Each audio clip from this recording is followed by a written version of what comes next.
Alors bonjour et bonjour YouTube. Alors si tu vois cette vidéo, c'est juste avant l'Omnium. Hop, petit point vite fait pour ceux qui utilisent Intervals. Alors Intervals, c'est un outil gratuit que vous pouvez lier, vous créez un compte dessus, vous pouvez lier ça aux activités Strava. Du coup, ça permet de voir pas mal de stats et ça permet notamment pour ceux qui font des entraînements et des plans d'entraînement un peu tout seul, de suivre un petit peu leur progrès, leur perf, leur fatigue, etc.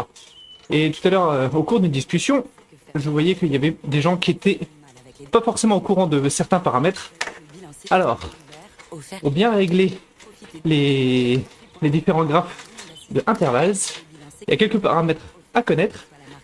En bas, ici, quand vous allez dans Settings à gauche, donc là j'ai ici déjà, vous avez un petit onglet Power Settings en dessous qui vous permet de marquer plusieurs choses. On va commencer, la durée minimum d'effort qui va être prise en compte pour mesurer votre IFTP ou pour estimer votre IFTP. Il faut la mettre, donc par défaut elle est très courte, mais n'hésitez pas à l'augmenter. Donc moi j'ai mis 1200 secondes, ça correspond à 20 minutes et ça marchera déjà beaucoup mieux. Et ensuite, l'autre truc à vérifier, c'est le W'. Donc pour ceux qui connaissent, c'est le watt-ball, c'est votre réserve d'énergie, on va dire, pour savoir d'où vous démarrez, etc. Et une fois que ça c'est réglé, il y a deux choses que ça vous permet de voir, etc. Donc là je montre mes chiffres monstrueux de cyclistes amateurs qui roulent 3 heures par semaine. Du coup, voici sur différentes saisons, c'est pour ça qu'il y a plusieurs graphiques.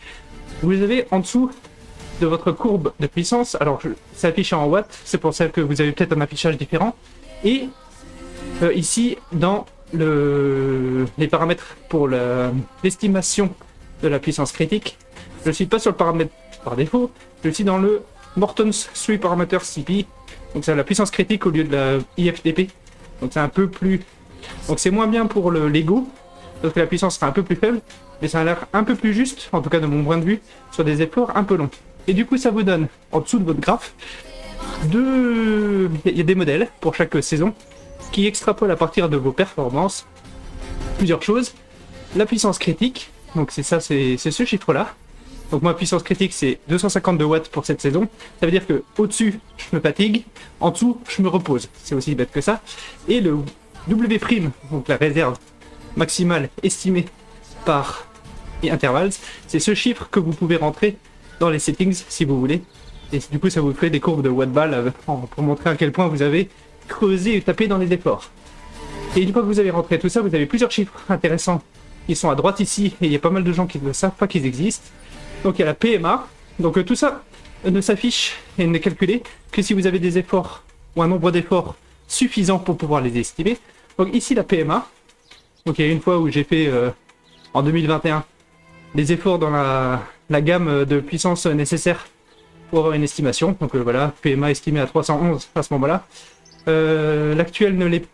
J'ai une PMA, mais je vais pas rentrer dans les détails. En gros, j'ai une PMA estimée, mais elle est pas. L'intervalle de confiance n'est pas suffisant pour intervalle pour qu'il me l'affiche. Il y a le time to exhaust, TTE, qui du coup est le temps maximum pendant lequel je tiens ma puissance critique. Donc 29 minutes à 252 watts, c'est ce qu'il estime. Donc il faut évidemment faire des efforts type contre-la-montre long pour que cette valeur augmente. Sinon, ça n'a pas trop de valeur. Et une VO2 max estimée, qui est pas trop déconnante, d'après les avis qu'on avait pu voir quand certains avaient fait des tests en hôpital, etc., officiel, on va dire. Donc voilà. Merci YouTube, à plus. Et puis sur le live, nous, on va aller tranquillement sur l'Omnium.